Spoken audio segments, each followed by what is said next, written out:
Looking so fresh, looking so fresh. When I walk by, breaking their necks. Waiting in line at the team store. Now I'm feeling fly like a condor. Eyes on me when I walk through the door. Man, I wish I bought a couple more. Cause I really love my city. It was worth every penny. If it were at my show, then I know they gon' tip me. Think I might add a couple patches. If you think it's ugly, you capping. Now my whole outfit matching. Never going out of fashion.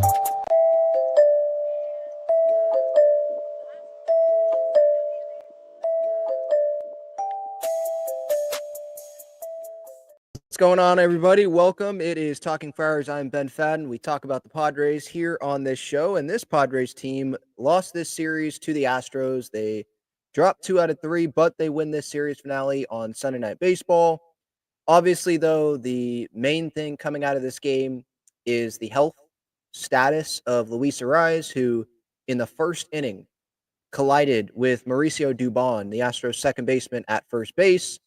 Arraez, obviously, I'm sure you guys have seen the play by now, but he bunted down the first baseline, and Dubon runs over to cover. Dubon loses track, I guess, a little bit. I mean, I think it's pretty obvious he lost a little bit of track of where he was. Is literally in the running lane of Luis Arraez, and Arraez, it seems like, takes one to the jaw because that's what Schilt was saying. So we'll see what Schilt says post-game here. I will keep you updated as I see those updates come through. But obviously, that's the big story coming from today. And I'll get to that here in a second. But the Padres do win this game. Lost the first 2, win this one. Final score of 3-2. Fernando, the star of the game. I know the bullpen was the star of the game too, but Fernando, I mean, holy cow. Triples. It was his first game that he tripled and he homered. And the homer, obviously, was what gave the Padres that lead. It was 2-2. And then Nando homered in the 7th to dead center to make it 3-2. And this guy, I know there's the steroid jokes and all that crap, but like this guy, he's one of the most talented players, one of the best players in Major League Baseball. And I think we saw that in the postseason last year and when he stepped up in some of those big moments. And we're seeing it this year. Him in that leadoff spot, and it's not just the leadoff spot. I feel like that's getting, flung around a little bit, and it's like it's not just because he's in the leadoff spot. He continues to make adjustments, and they were talking about it on the broadcast how he's not just guessing up there, like having a strategy going in now. And obviously, with some of the changes, like having the toe tap and not having the big leg kick, which he has had. When you have the leg kick, there's more of head movement, and there's just more movement overall. Probably makes it harder.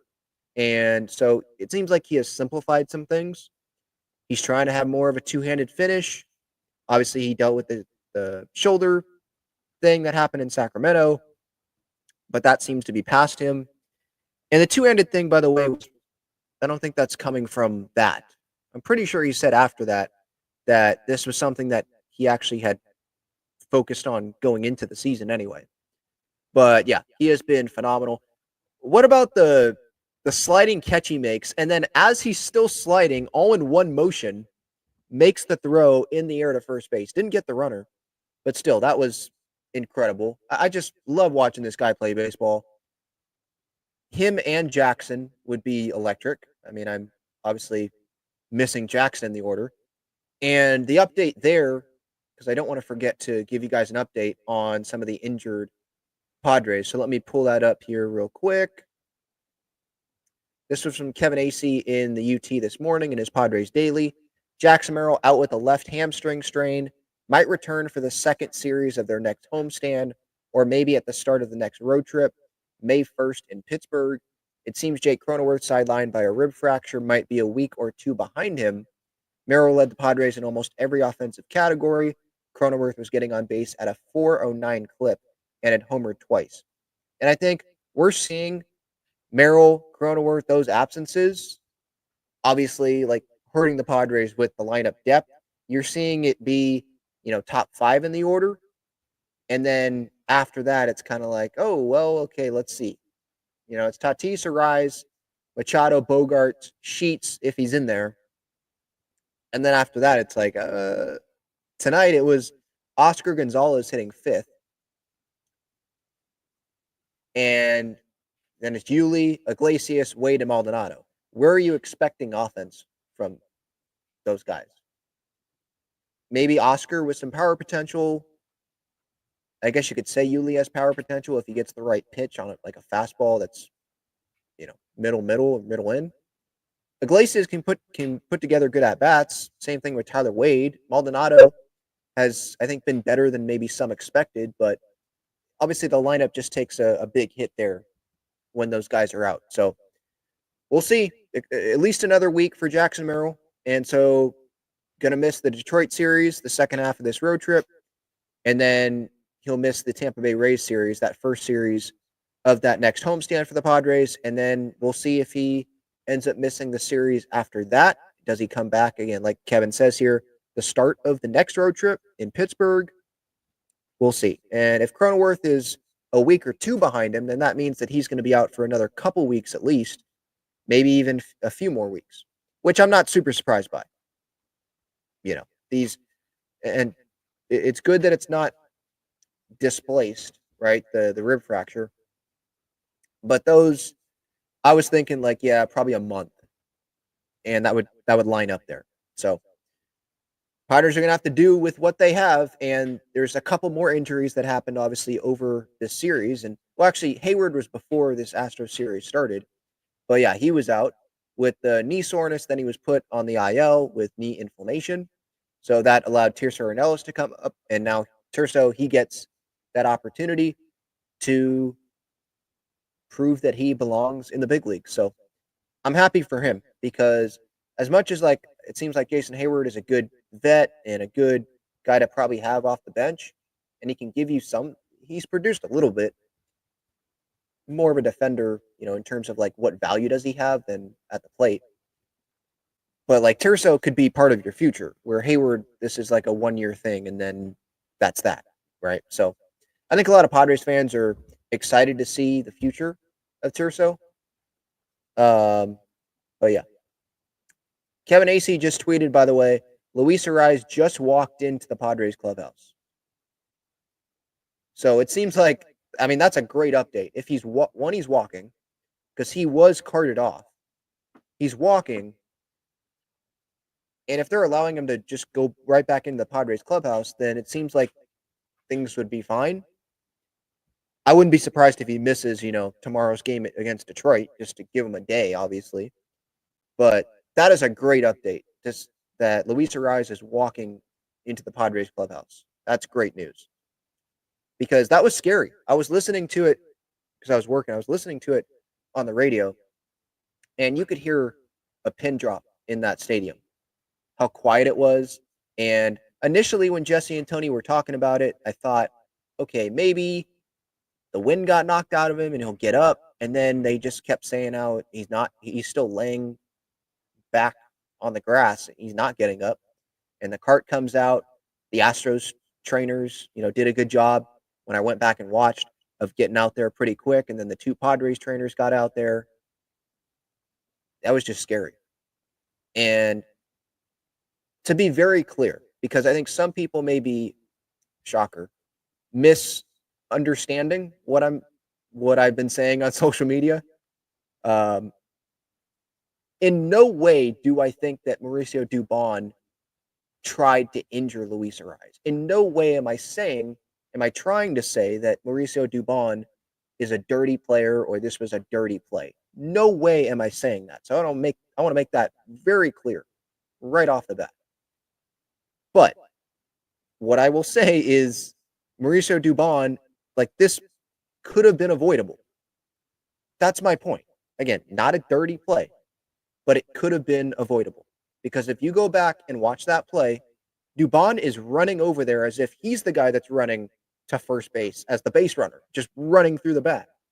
And then obviously he realizes that he's got to stop a little bit. And then he got himself into a situation where he couldn't stop because of the momentum and how fast he was running over there to first base. And he put himself right in harm's way. And actually was in Arraez's harm's way, if that makes sense, because he's the guy that's running full speed to first base. And Dubon was, running the side a little bit. if that makes sense, the angle. But if you go back and watch that, sure, you can run to the bag and run hard, but you got to slow down eventually.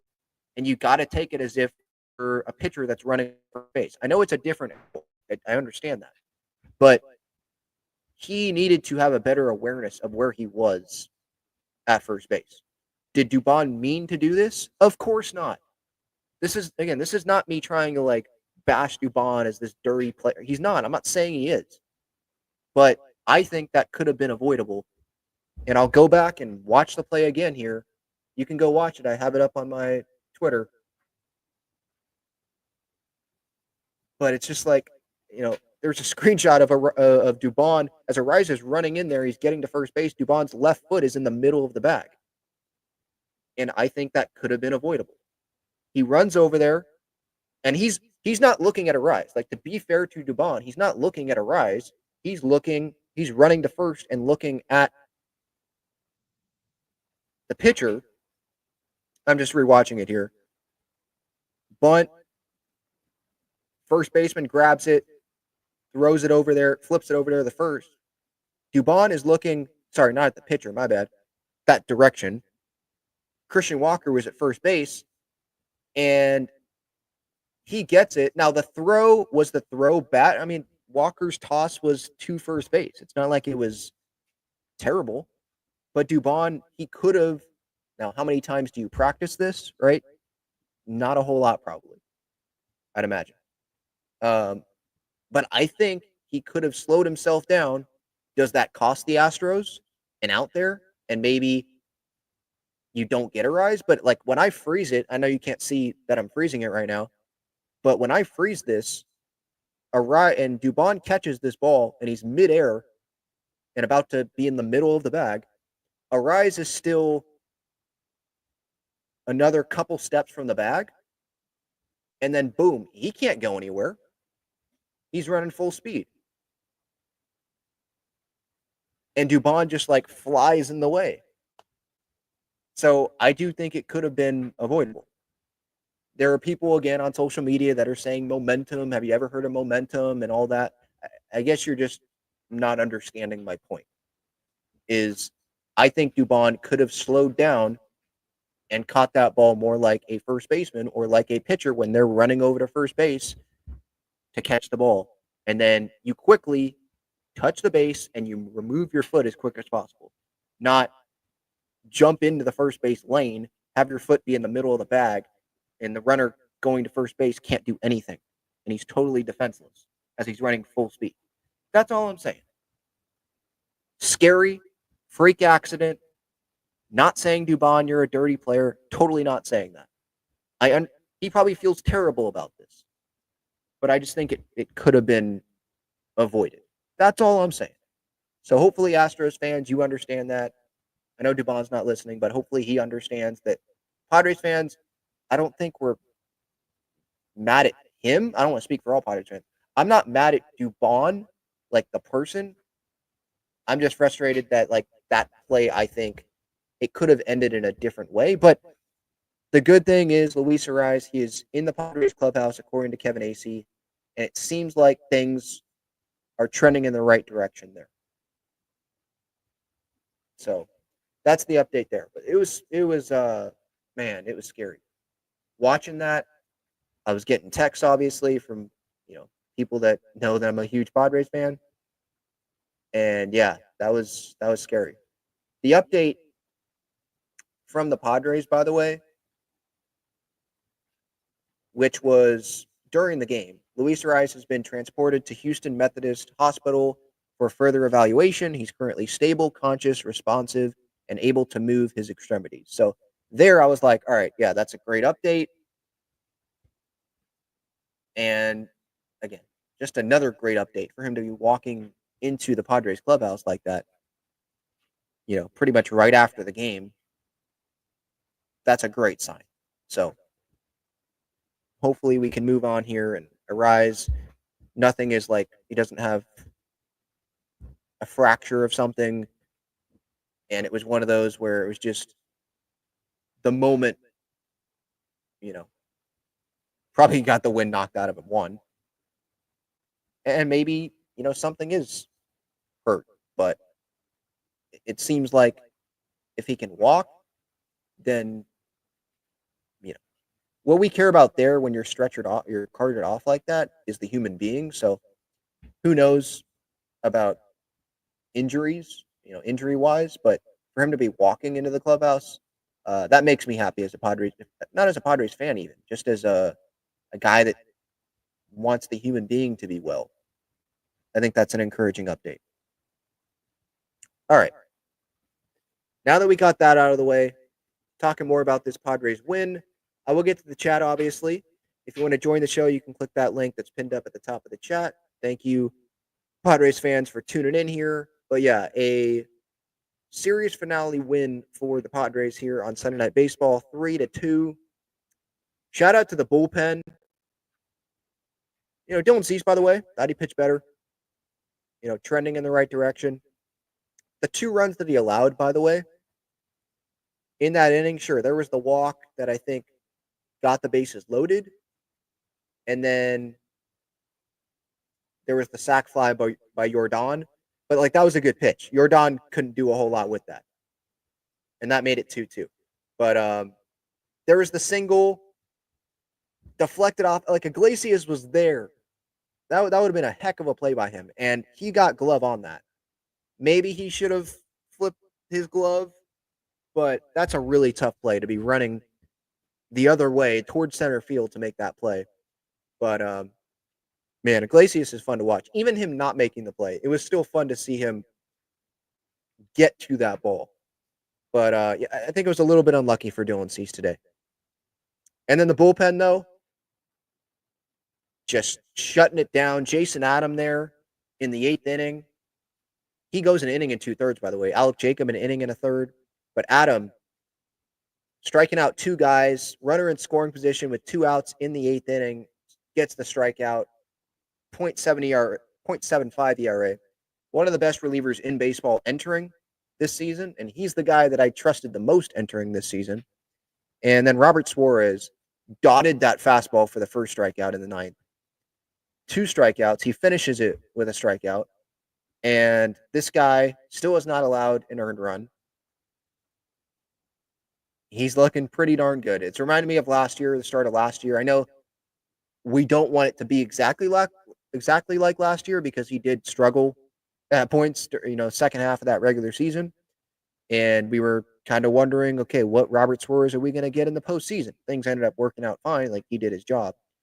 But, yeah, you want it to be obviously consistently great, but that's really hard to do. So I wouldn't be surprised if there's going to be some rough patches, but this year he has, gotten more comfortable with having not just 2 pitches, fastball and changeup, but to go to have the batters not be so focused on those and be able to have another offering. So loving what I'm seeing from Robert.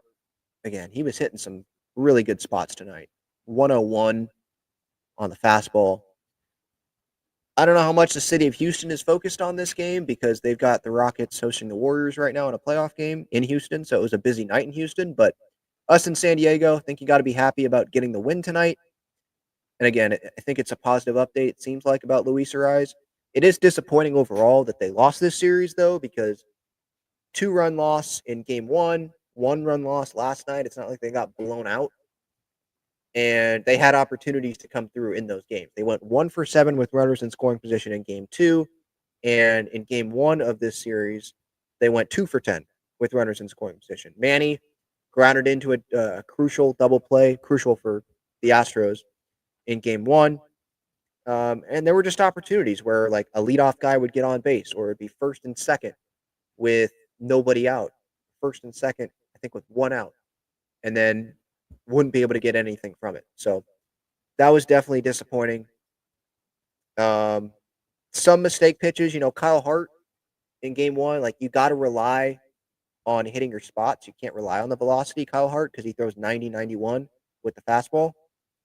And the Astros did make him pay for that.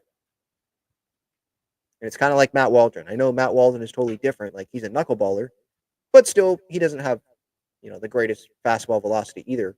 But those guys, they got to hit their spots. And when they don't, I know other guys that throw 97, you can still not hit your spots and get, hit pretty hard too. But especially those guys that don't have the velocity, you really got to hit your spots.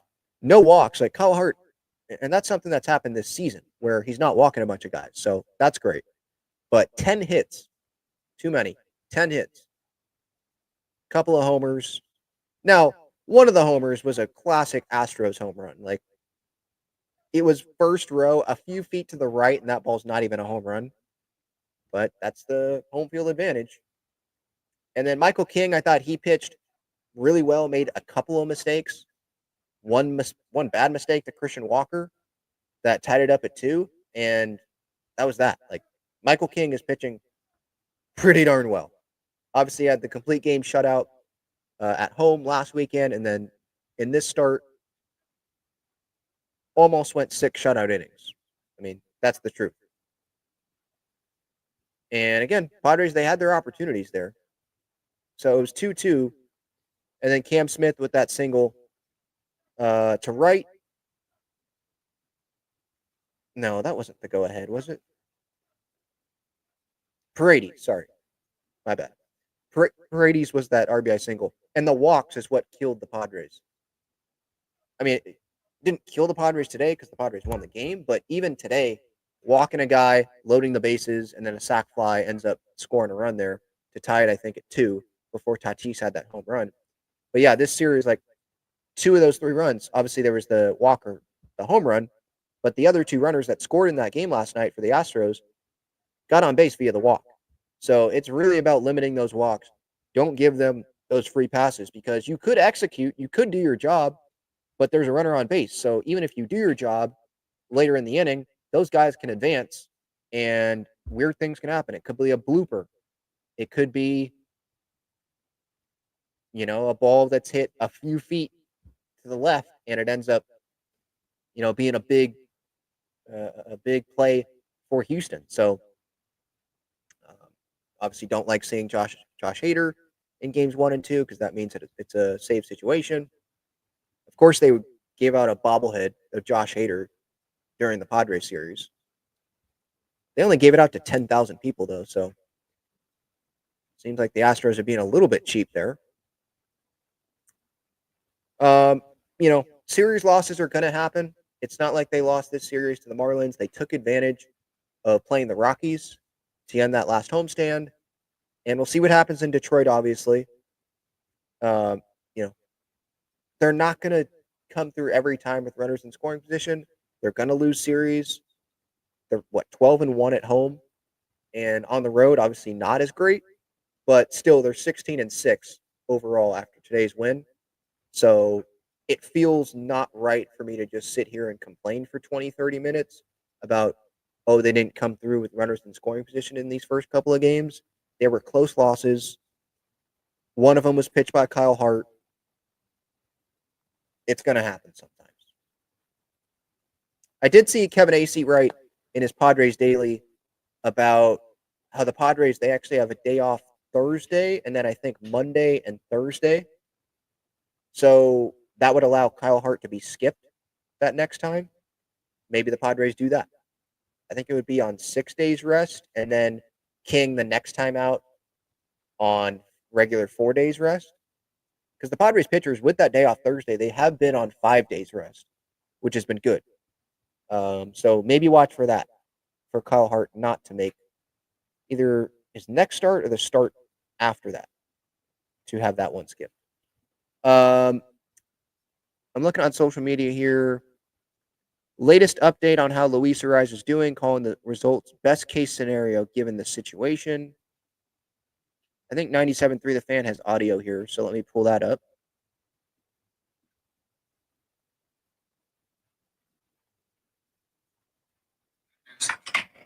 Yeah, I mean, best case scenario with Luis, obviously very scary.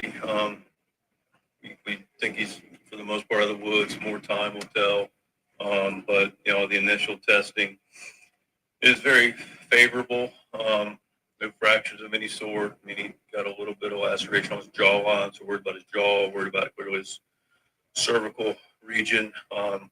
everything clear, stable on the initial testing.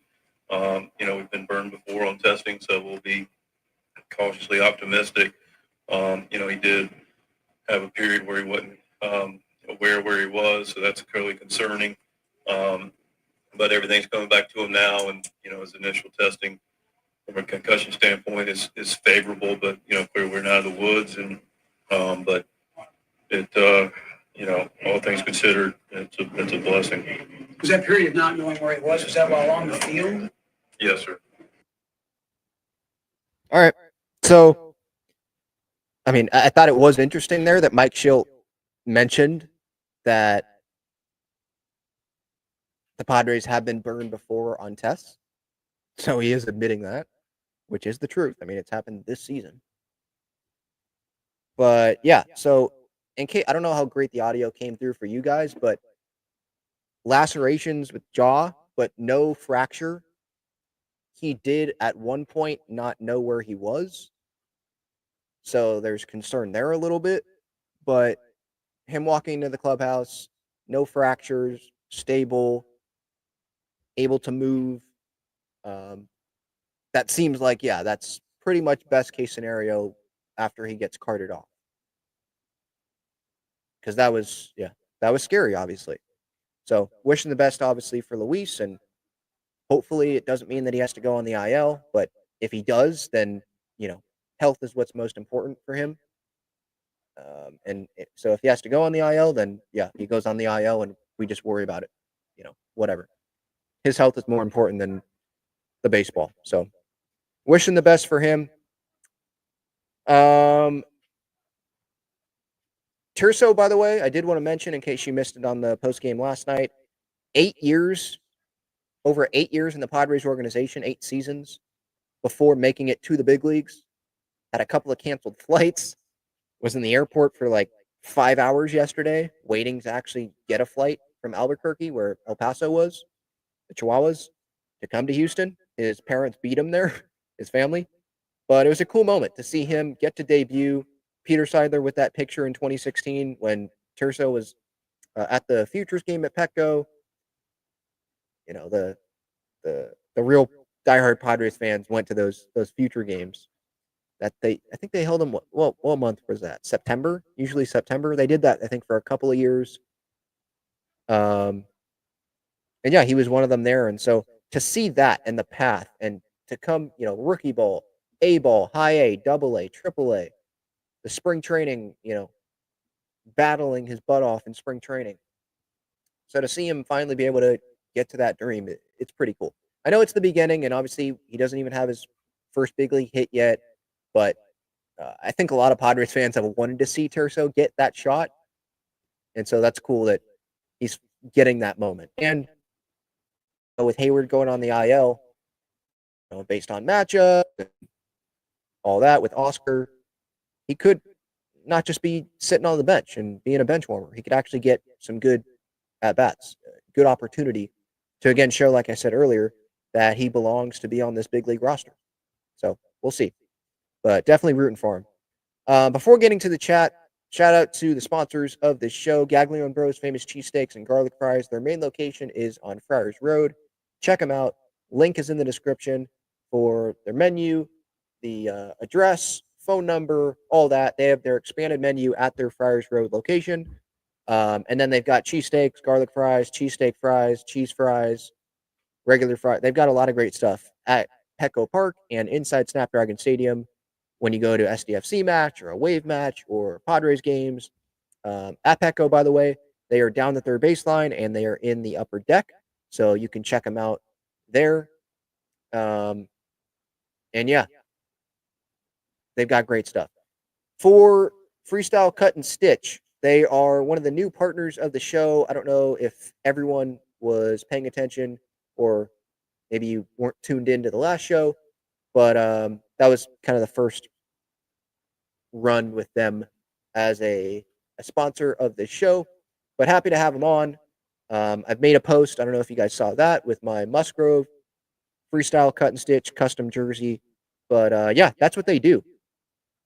Is they make those custom basketball jerseys, and not just basketball jerseys. There's custom baseball jerseys that they make as well, and you can get 10% off any future order with code Talking Friars. They're on Instagram at Freestyle Cut and Stitch, and they are a San Diego custom sports jersey maker. They operate exclusively online. They offer fans unique, fresh designs to elevate their swag. Musgrove wears them. Merrill wears it. A bunch of other Padres wear them. Manny's worn it before. Ha-Seong Kim and Profar, they used to wear them last year. So check them out. Again, they've got a lot. Gavin Sheets, I think Nick Pavetta. There's new releases that come out. So Sean, he's the head guy there. He's a San Diegan, so if you want to support a San Diegan brand and look pretty cool while doing it, check out Freestyle Cut and Stitch. If you're more of a shirt person, Breaking Tea is there for you. They've got Padres and Aztecs shirts and sweatshirts. They just had a 15% off sale on Jackson Merrill's birthday that happened over the weekend, I think, or on Friday. I forget what day exactly. But I think it was Friday. Anyway, whatever. They have a lot of Jackson Merrill shirts. They have Tatis. They've got, pretty much every key Padres player. They have the Holy Sheets shirt that they released. So check them out. Link in the description there. And then code TalkFriars, same code that you will get 10% off for Freestyle. You will get $20 off your order on SeatGeek when you sign up with your email. And before getting to the chat, what's up next for the Padres is the Detroit Tigers. And how are the Detroit Tigers doing? That's a good question. They are 13-9 at the moment. 3:40 p.m. is going to be Monday and Tuesday starts, San Diego time, and then morning baseball, 10 a.m. for the series finale. Monday, it'll be Randy Vasquez on the mound for the Pods. Tuesday, Nick Pavetta. And then Wednesday, Kyle Hart for that Wednesday morning game our time. Then they're off on Thursday. Then they're back at it on Friday to face off against the Tampa Bay Rays, who sit at 9-13 at the moment. And they're playing in a minor league ballpark. Although this will be at Petco, obviously. And I don't think Ha-Seong Kim is healthy. I think he's still recovering from shoulder surgery.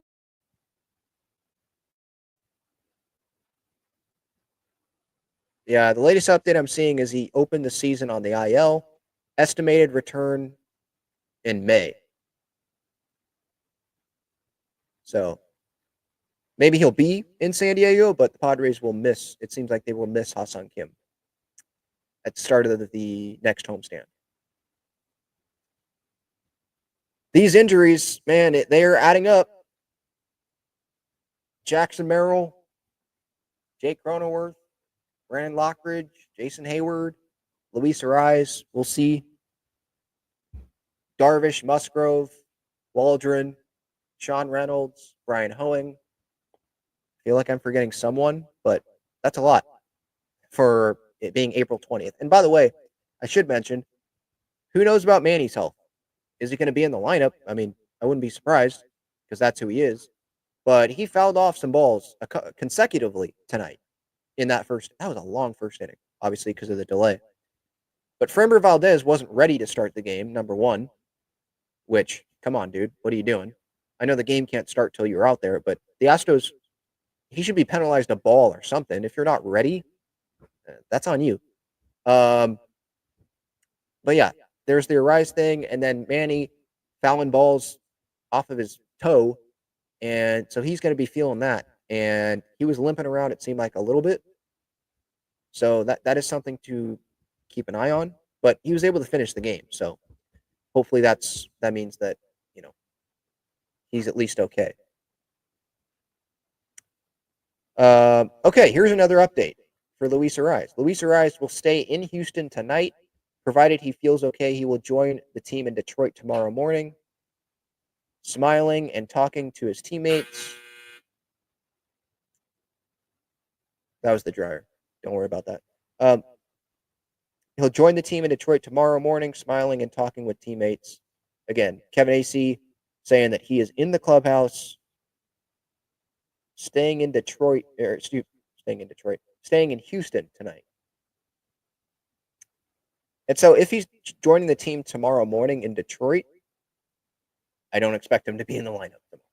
But I'm totally okay with that. Again, like, health is the most important thing here. So, yeah. So he's just going to stay in that hotel that they're at because he's out of the hospital, which is a little interesting, to be honest. But obviously, I'm not there. They know more than I do, so I'm going to trust the doctors and everyone involved with that situation. But again, it seems like it's pretty much best case scenario with what we saw there. All right, getting to the super chats. JD's Third says Arraez will be in the lineup tomorrow. He's a trooper.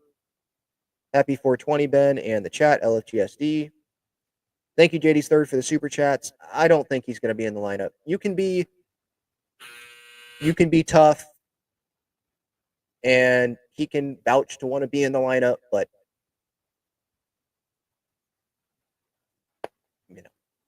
what's more important is the long term here, and this could be a situation. I could totally see this be a situation where Arraez says he's fine and he wants to be in the lineup, but the Padres say we're not, don't put your uniform on tonight. You can be in the dugout, but like, you're not. Don't put your helmet in the dugout. Or they'll tell the clubbies, don't put his helmet there. Don't put his bats out. He's not playing. Because sometimes you got to protect the athletes from themselves. So whether that's the doctor, the trainers saying no, I'm okay with him not playing.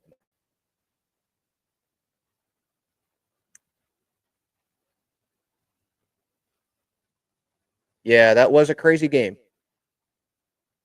Find a way to get it done. Good bullpen, solid starting pitching. Tatis, that's all I can say about him. Just fantastic. Yeah, finding a way to get it done. No Tanner Scott, by the way. I think that's something we should mention. He departs for the Dodgers, and the Padres are 16-6. Wandy's been pretty good. Yuki's been good. Morahone. So, guys are stepping up.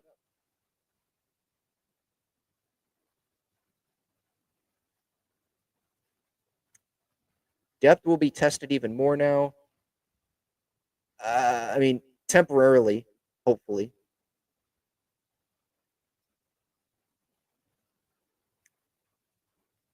Ray says, good win to avoid the sweep. Let's hope Luis is not hurt too badly and returns soon. On to Detroit now.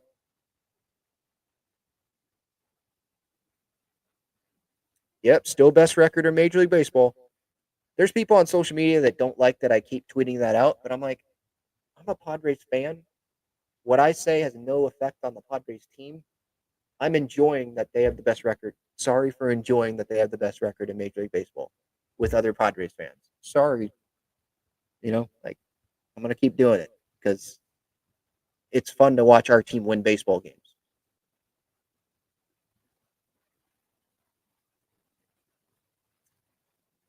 What's up, Tupac 13? Hopefully you're doing well. Devin says, injuries are piling up out of nowhere. I hope Arraez gets a speedy recovery. Watching the collision on TV was brutal. Yeah. When I get texts from other people about something during the game, and it's like that early in the game, I was like, oh no, what happened? I was listening to the game, but on the MLB app, it's a little bit delayed. But yeah, then I looked up the video, and yeah, Dubon just went right over the back.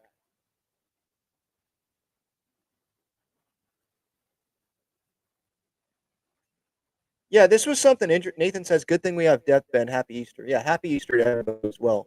Carl Ravage made a comment during the broadcast about the Padres. He didn't say it literally that they didn't have depth, but he said something about Padres. They have Manny and Tatis. They have a bunch of money in their wallet. The Padres in their depth, not so much. Something like that. And I'm like, actually, they do have some depth because they wouldn't be in this spot if they didn't have it. If they had no bench, then they wouldn't be in this spot. They have Gavin Sheets, who DHs a lot, but he can come off the bench sometimes. They have Jose Iglesias that came in and starting every day, and he's having an impact.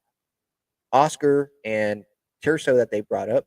Lockridge had an impact when Merrill went on the IL. There are guys that have stepped up here. Tyler Wade has helped the Padres a little bit. So, I mean, it's a bench. It's not going to be as good as the starters. That's why it's a bench. So I do disagree. Is it the best bench in the league? I mean, I don't know. I'm not going to act like I know every bench in the big leagues, but it's not the worst. So that was an interesting comment, I thought, from Ravage. But maybe I shouldn't be surprised. Gurriel, by the way, what a play he made in that ninth inning, laying out at first base. I know a lot of people crap on him for his offense and not giving much for the Padres offensively and being 40, and I understand it, but we got to give him praise when he deserves that praise, and because that ball was going down the line, that's a runner in scoring position, and maybe Suarez would have gotten out of it, but man, what a play that was. And that wasn't like a fake dive where he didn't have to dive, but he dove. No, that was full extension. So props to him for that. But that is a familiar infield for him in Houston there.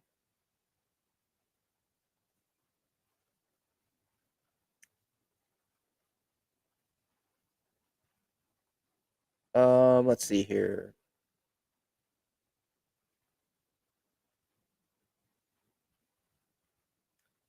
Casey says, we've seen a lot of contact and injuries at first base when guys are running full speed.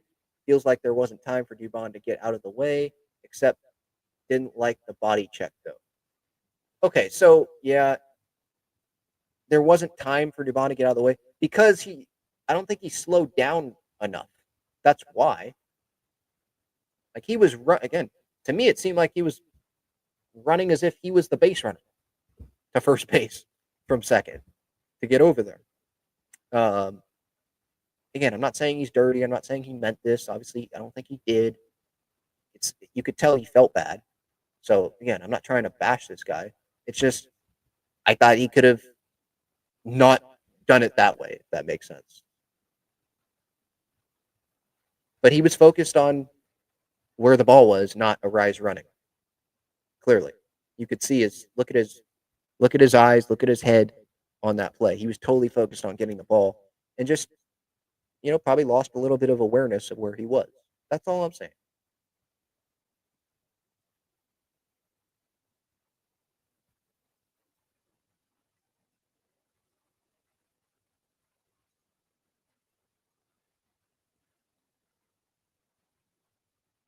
Let's see here. Just scrolling through the comments. We just got to hold the fort down until Merrill, Crony, and Darvish come back. I mean, hold down the fort. I mean, they're 10 games. They're 16-6. I'm not saying, like, hold down the fort to me is like, okay, I'd maybe go 500 and you'd still be in a good spot, I guess. But there's still talent on this team to be better than 500, even with these injuries, I feel like. The way this bullpen's going, the rotation overall, Tatis performing at an MVP level, like, I think we can do better than just hold the fort down.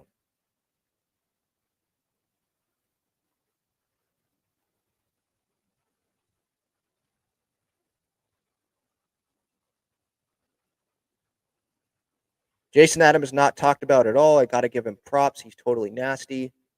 Yeah. I mean, I try to highlight the relievers, when they come in and they do a really good job.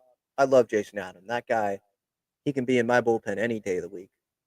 Guy's nasty. He's another guy that I hope the Padres extend. He's not talked about as an extension candidate, but maybe because he'll go get Tanner Scott money because he's that good. But yeah, I'd like him around. Yeah, let me go look at that again. Someone saying that we avoid Tarek Skubal and Casey Mize. Montero. Okay, Flaherty on Tuesday, which could be interesting with what happened last postseason. And then Olsen. Yeah, so the Padres, they avoided Paul Skeens last year. That's another good break that they aren't. Now, I don't know how Skubal's pitching so far this year, but it's a big name. I mean, it's a Cy Young winner.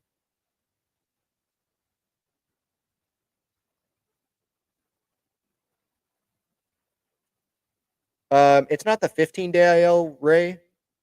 He says, please put Luis Arraez on the 15-day DL just as a precaution. One, it's not the DL, and two, it's the I. One, it's the IL, not the DL, and two, it would be the 10-day. I don't think it's a fifth.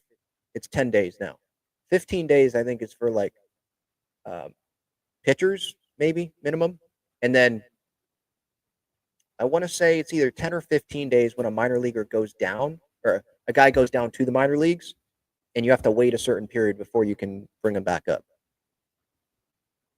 It used to be 15 days, but then I think they put it down to 10.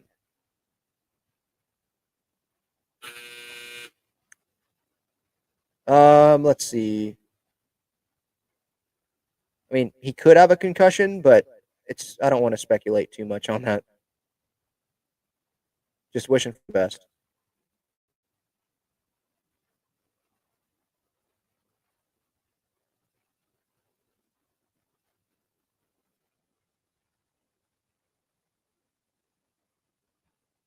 Steven says, stop the nonsense. He's not in the lineup tomorrow. Yeah, I agree. I don't think he's going to. If he's joining the team tomorrow in the morning, that doesn't make a whole lot of sense for him to hop on a plane tomorrow morning, be in Detroit, and then same day after what happened today, for him to be in the lineup.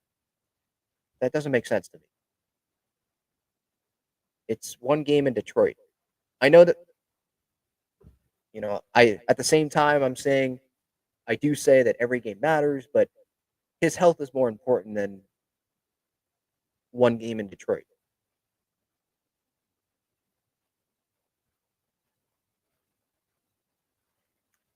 The Merrill update is that he's not going to be back until maybe even that Pittsburgh series at the beginning of May. And then Crony is a couple weeks behind him. But Crony, I believe, is on the trip, probably because they're going to Detroit and he's from Michigan, so he has a bunch of family, friends that he didn't want to miss just because he's hurt. And then Merrill, Lockridge, they stayed back in San Diego.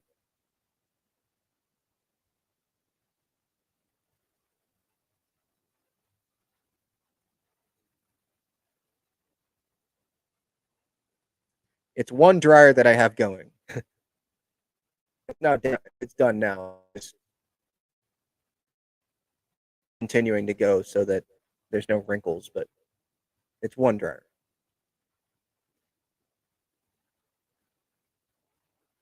John says Tatis is the best player in Major League in the MLB. Okay, it's not the MLB, it's MLB.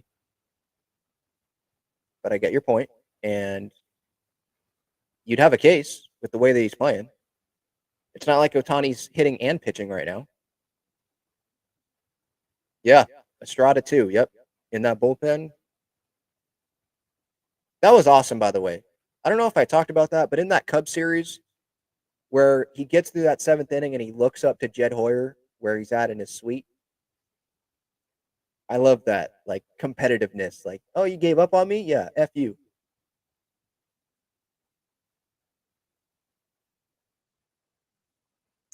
What's up with Brian Hoeing?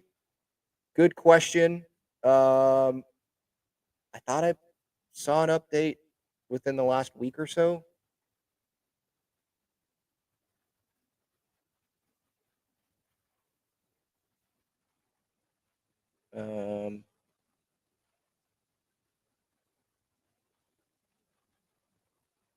Trying to look it up right now.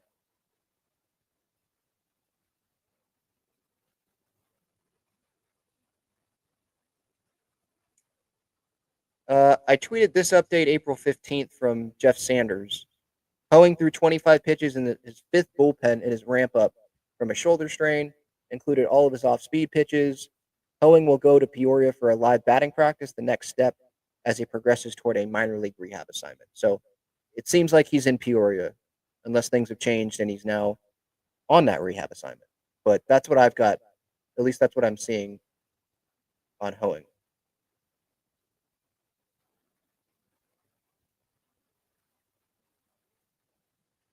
I'd love for Manny to take Flaherty deep on Tuesday. That would be hilarious. Just absolute bomb. I thought he got that one today. Was that the 8th? What inning was that? It was late in the game. You'll know if you're watching the game, you'd know what I was talking about. That thing, I thought he launched that ball, and it ended up being on the warning track. But they've got those loud mics on Sunday Night Baseball, so you think everything's out.